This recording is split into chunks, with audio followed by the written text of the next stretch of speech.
Richmond Lowdown. Once again, here we are, Don. Yes, we are, Doris. I'm here. You're here.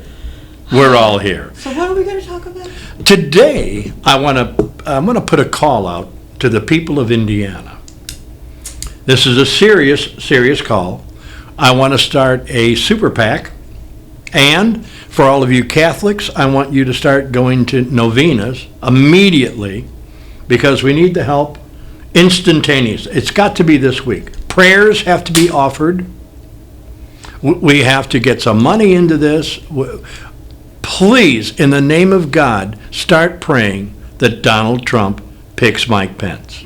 Yeah, you mentioned that last week. It is so important that this state gives up its fine governor to a national stage.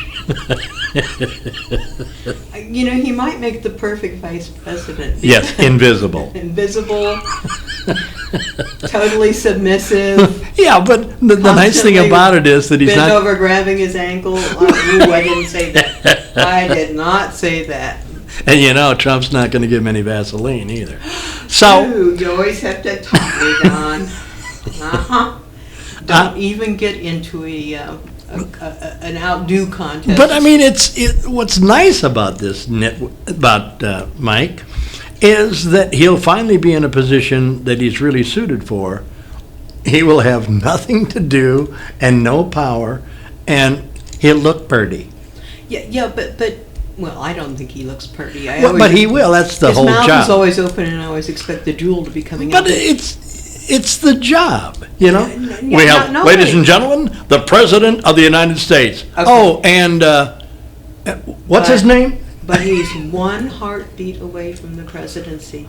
And you know if Donald Trump's elected, some sucker's going to take him out. You know, here's another thing that I think we need to talk about today.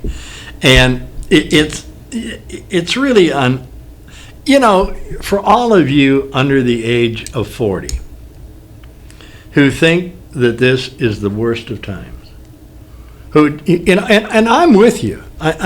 We have, you know, a liar and a crazy person as our choice for President of the United States. God, if we don't have any two better choices than that, we're in trouble. But for those of you out there who didn't live through the 60s, let me explain a few of the things that were going on in the 60s. One, we had a president that was assassinated. 5 years later, his brother, who was running for president, was assassinated. We had Martin Luther King assassinated. We had a war going on in Vietnam that was killing people at a rate that makes the war in Iraq look like a skirmish. We had crazy people out in the street burning down Watts. We had the Black Power movement going on. We had the demonstrators against the war in Vietnam going on. And this country was within a heartbeat away from complete anarchy. And it's hard to reconstruct the fear that the average American citizen felt. They really felt that the nation was about to go up in flames. Oh yeah, and tag on to that the Cold War and the threat of nuclear bombs and duck and cover and all that kind of stuff. And those of you who watch Mad Men, and I'm not one, but those of you who watch it, that whole idea that there was this veneer of everybody being moral and uptight and straight, and you know, the 60s was about saying people are always going to do what people do. We're gone, Don. We were gone. What's gone? Now we're back. So, you know, things are bad. There's no doubt about it. The whole idea of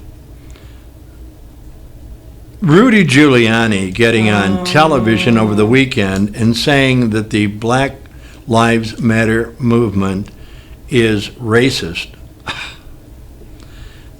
The whole idea of him saying that no matter what happens, that police should be obeyed, listened to, kowtowed to, that they have the right to treat you any way they want during an arrest because they're police. And I want you to understand something.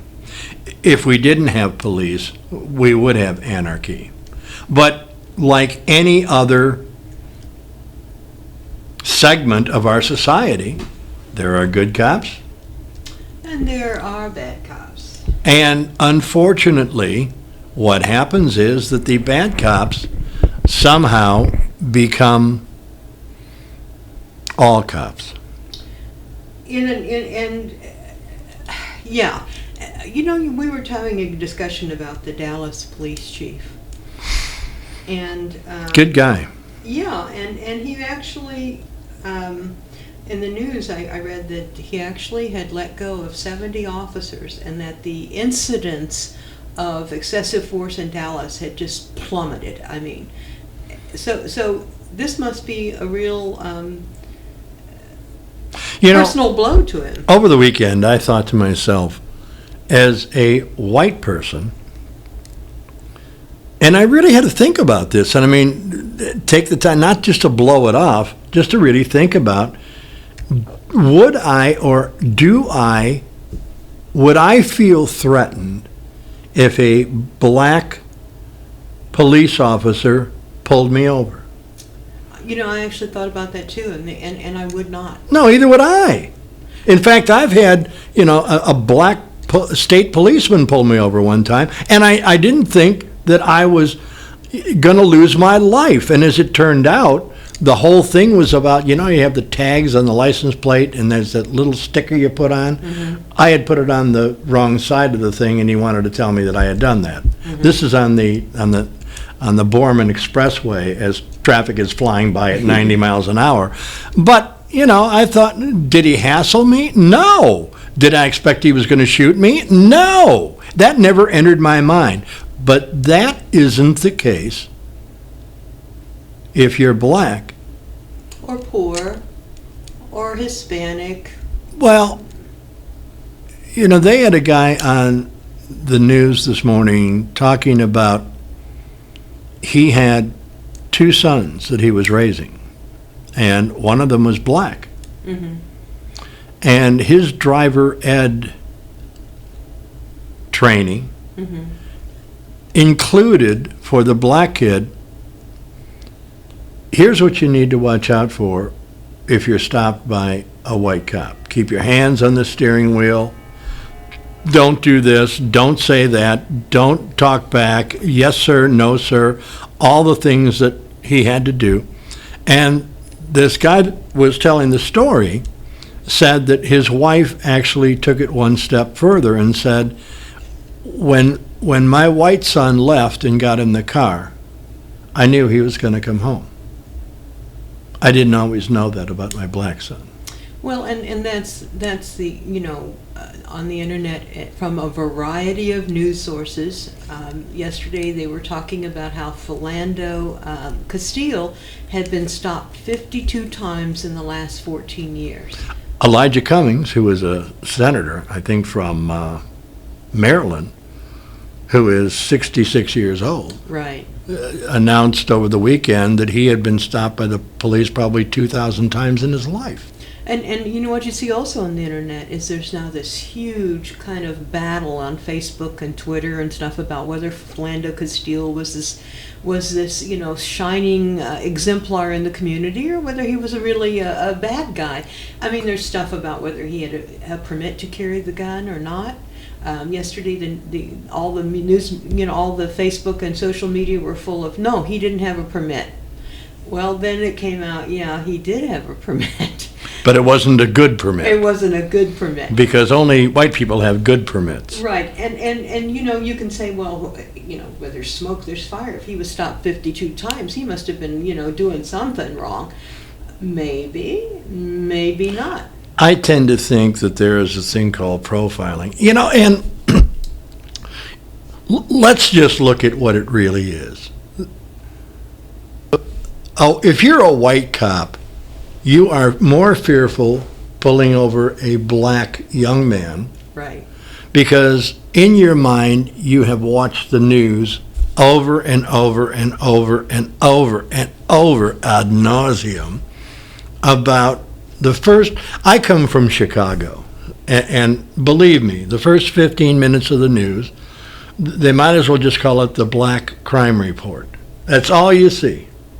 Shootings in the black neighborhoods, black drug dealers did this, a black guy killed his wife, and you see it over and over. And during that time, I'm sure that Whitey has killed a lot of people too, or done a lot of things, but it's just not shown on the news as much as black, and this is black on black crime.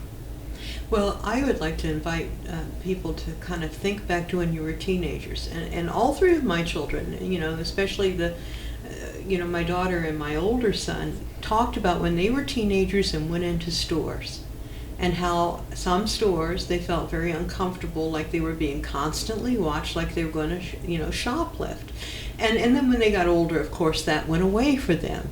Imagine what if it never went away. And it was a part of your life every day.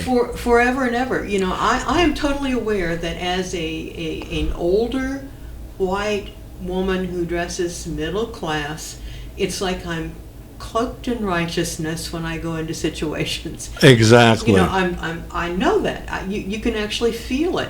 People would never suspect me of being, likely to throw a brick through a window. Or a drug dealer. Or a drug dealer, or a shoplifter, or whatever it might be. And I get treated fairly politely. I mean, actually very politely. And it's... and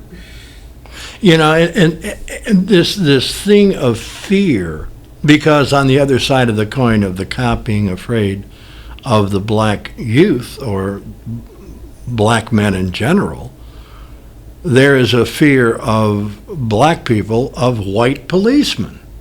It's like the perfect storm. You got both sides afraid of one another and nobody's talking. And here's another thing that I want to stop. All of this crap that you hear every time there is a major shooting, the kids in Sandy Hook, I don't care what it is, and then some Nimrod comes on the news and says, we're going to pray for them. Let's all pray for them. So here's what I want to happen the next time that happens. We're all going to take note of the fact that when somebody says we're all going to pray, and then I will, along with everybody else, get down on my knees and pray as hard as I can. And unless God brings the person back to life or shoots a bolt of lightning down, getting the person that killed him, I don't think that prayer is going to necessarily help that family bury their 16-year-old kid. No, I think prayer is fine. But I do think that, again, prayer isn't just prayer. Prayer may be a way of not fixing the situation. That's exactly what it is. Trying to cement over it and go on, like... It's an easy way of saying, we prayed for them. Now it's done. Get on with your life. Get on with your life. Come on, what do you expect us to do here? We've invested a whole minute of prayer. And as a nation, we all got down on our knees and prayed. And you're right, that doesn't fix the pain. No. It doesn't fix the underlying problem. It doesn't fix the fact that you then the next day it starts. The spin. Now, I do have to say that I understand why police officers are afraid when they approach, like they're going into a home where there's a domestic abuse situation or they're stopping a car. They don't know what's happening. But that's why they are supposed to have professional standards and training. If you watched the video of that courageous black woman, Diamond Lavish Reynolds, who may not be a saint herself. I don't care, this woman, to me... She was a heroine. Yeah, that's exactly what she is. She sat there as this cop was out of his mind, screaming at her, telling her she had to do this and she had to do that, and he was wrong, and he's going crazy while she's saying, Yes, sir. I know, sir. He was just reaching for his paperwork, sir. I hope they didn't kill my boyfriend. I hope he didn't kill my boyfriend. Yes, sir. Yes, sir. Oh, Jesus, please Did you don't. hear the heartbreaking little thing that came from the back seat from her 4-year-old daughter? Huh. Mommy, it'll be okay. Yeah. And here outside the car with a guy waving his gun between the 4-year-old and his mother was the policeman out of control. Now something tells me that there's a problem there. And it's not black and white. No. I know, because I know you, that you will not escalate from calm. Well, no, actually, that's not true. You won't escalate from calm to like white hot, ready to kill somebody. You are in control, and I will not escalate from calm to ready to take somebody's head off. Right. But there doesn't seem to be steps in that process. I did not hear anything in that video clip that indicated to me that they were escalating the situation. They played a tape of him, the cop, before he pulled the guy over, saying how he thought this was the guy that was wanted for robbery. Now, all right, let's assume that the cop thought that for just a minute. Are we talking about Alton Sterling? Because Alton Sterling was the guy. No, he was the guy that was shot in the car. Okay, Philando. Okay. Yes, and let's assume that he walked up to the car thinking he had a guy that was involved in a robbery with a 4-year-old girl in the back seat and his wife, girlfriend, whatever, in the front seat with him, and you're going to walk up to the car. Now, here's where I think things start to go wrong. Mm-hmm. It is the way policemen, it is the power that they think they have to, it's almost every time you see a film of cops, get out, stand up, step away from the car, do it! And they're screaming at this person, yeah, which does nothing but escalate the fear in the person that they're doing it to. Mm-hmm. You really don't know what to do because you're frozen by somebody who has a gun pointed at you, screaming at the top of his lungs, put your hands up, walk backwards, and you don't know what to listen to first. You know, there's something to be said when I was younger and when you were younger, Doris, that police would actually treat you with respect. Yeah, and Sir, I'd like to tell you why I stopped you. You have a tail light that's out, and I just wanted to let you know that that's happening, and you were going a little bit over the speed limit. May I see your driver's license? That is a whole different approach than, get out of the car! Get out of the car! Get your hands up! I'm going to bring it home to Wayne County. I'm going to tell you a story that happened. It's been some years ago. I'm not going to like this story. No, you're not going to like this story. There was a guy who was traveling across country on a Greyhound bus. White guy, not a black guy. And this one of those traveling salesman stories? No. There's no farmer's daughter in it, Don. Because I got some great one of those. I know you do. But this guy stopped, at that time the Greyhound bus was stopping at Stuckey's north of Centerville. And he thought it was going to be one of their 15 or 20-minute stops, but it was only going to be a 5 or 10-minute stop. So anyway, this guy had gone into the restroom, and when he came out, the bus was gone. And all of his belongings, including his wallet and ID, were on the bus, and they've gone off and left him. So, you know, he doesn't know what to do. So he figures he's going to have to walk into town because he doesn't have any money, right? And I don't know if Stuckey's was getting ready to close or what was going on there. But so he starts walking in towards Centerville. And probably, I think it was a Wayne County deputy, stopped and said, well, you know, he's thinking, he matches this description of this woman of this man who had assaulted a woman and robbed her.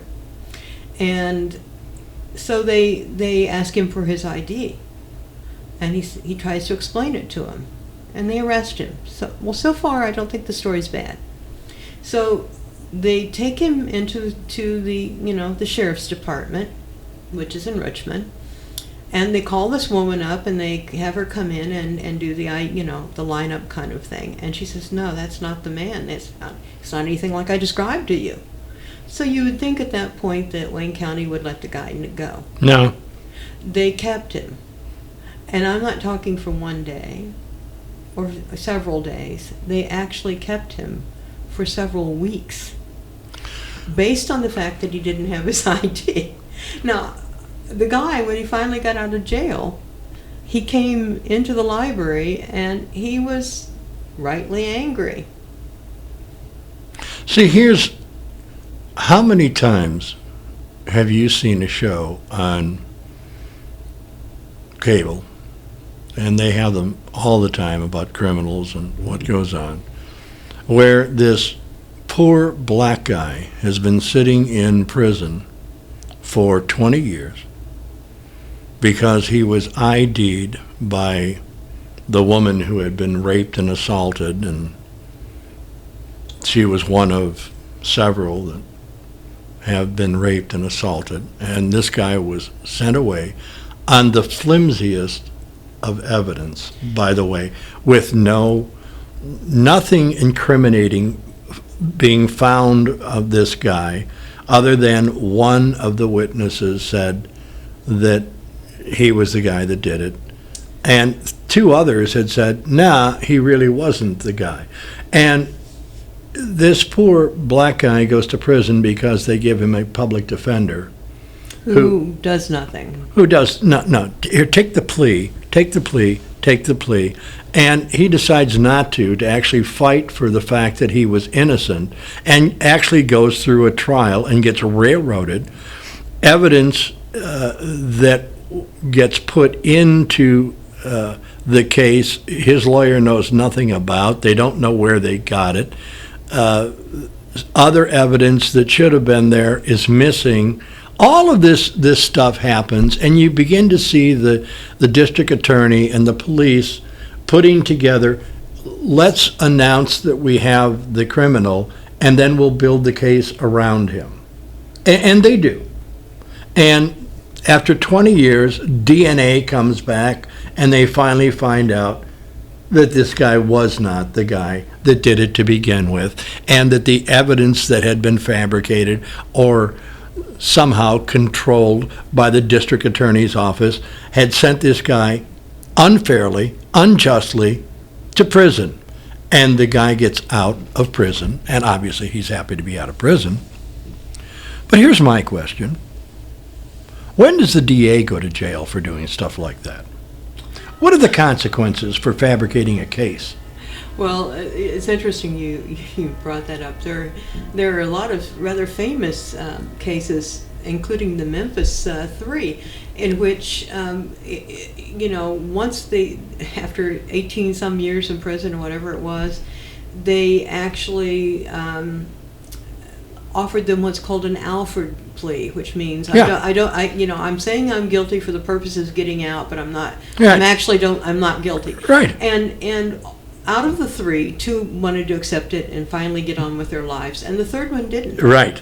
And the third guy actually finally, to spare his other two friends who had been wrongfully convicted, to spare them, he took the Alford plea very reluctantly. He was willing to. And then found out that they weren't guilty to begin with. Yeah, well, no, they already knew they weren't guilty. But he was willing to, sit in jail for the rest of his life if it hadn't been for his two friends. There was a show they had on last night on ID, and it was about this cop that a guy's wife went out jogging and disappeared. Never found a body. Never knew what happened to her. But see, the bad thing about us as people and your family is that they want justice. And they don't care where it comes from. They want somebody to blame for the murder that may or may not have happened. She just might have run away. Nobody knows what really happened. There is no body. There is no evidence. Anyway, they launch a campaign against this woman's husband. They follow him. They go to his job. They try to get DNA for what I don't know, because they never found a body. And they put this guy through hell. I mean, absolute hell. 2 or 3 years later, and this poor guy, he wants to get the hell out of town. Nobody talks to him. Everybody assumes that he's guilty. There's a guy in prison that has already been charged with murder that decides, as long as I'm here, I might as well fess up.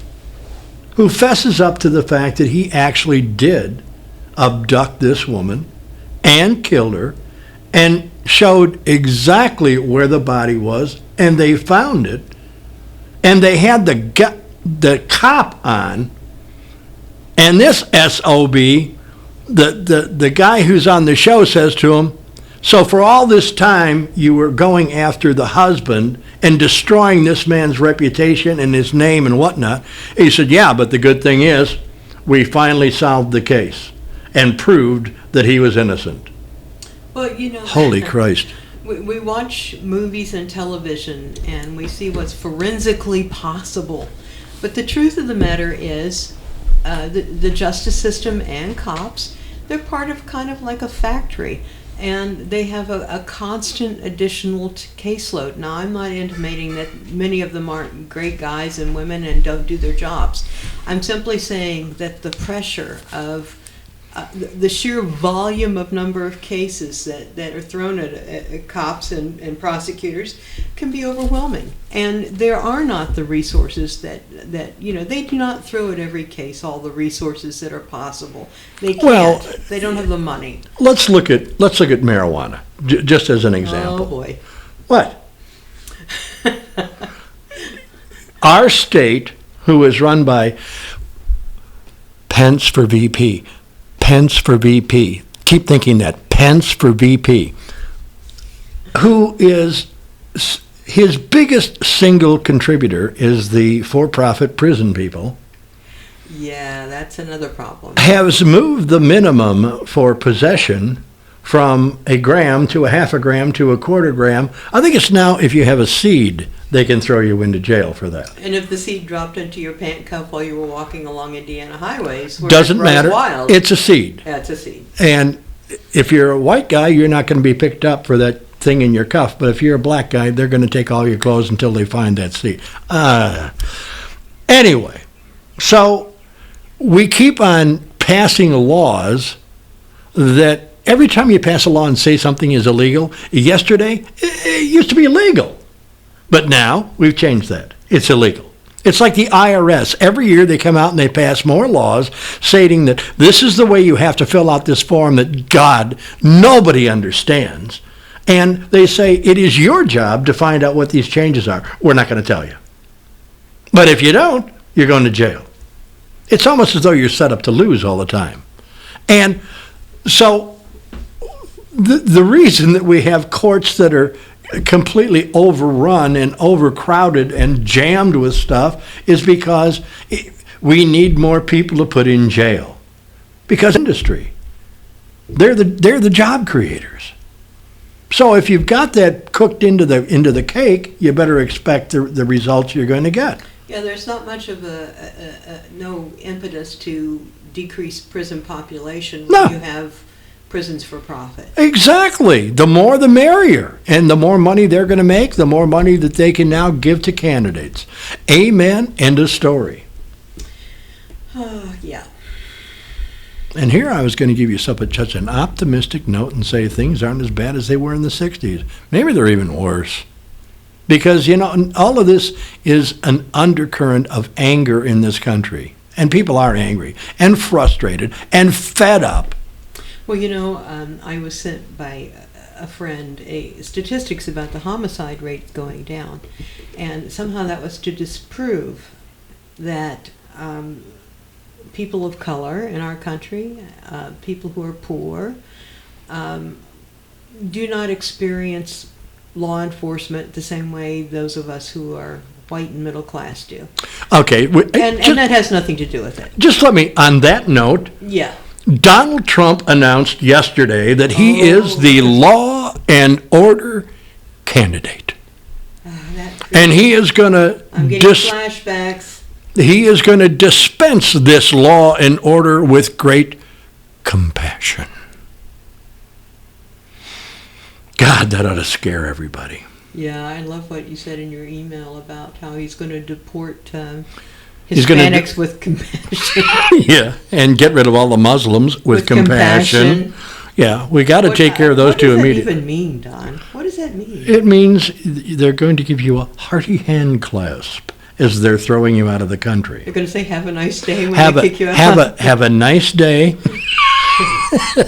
We'll find somebody else to pick oranges. What is it? What is that one Schwarzenegger movie line? Hasta la vista. Hasta luego. I have no Spanish. No, that wasn't it either. That wasn't it. No. Well, I think we're out of time. Oh, geez, and I've just got so much more to say. Well, I'm still pissed. And folks, we got to take. Here's the long and the short of it, and then I'll shut up. The reason we have the lousy politicians, the reason we have the lousy laws, the reason that we have a government that can't function, the reason why we are paying people $7 an hour and the rich get richer and the poor get poorer, is that you people will not get up, go out, and change it. Because you're the only hope that this country has. It's its people. You are getting the very candidates that you demand. Yeah. Because you demand nothing. And for those of you who want to counter Black Lives Matter with All Lives Matter, yeah, all lives matter. But that includes black lives.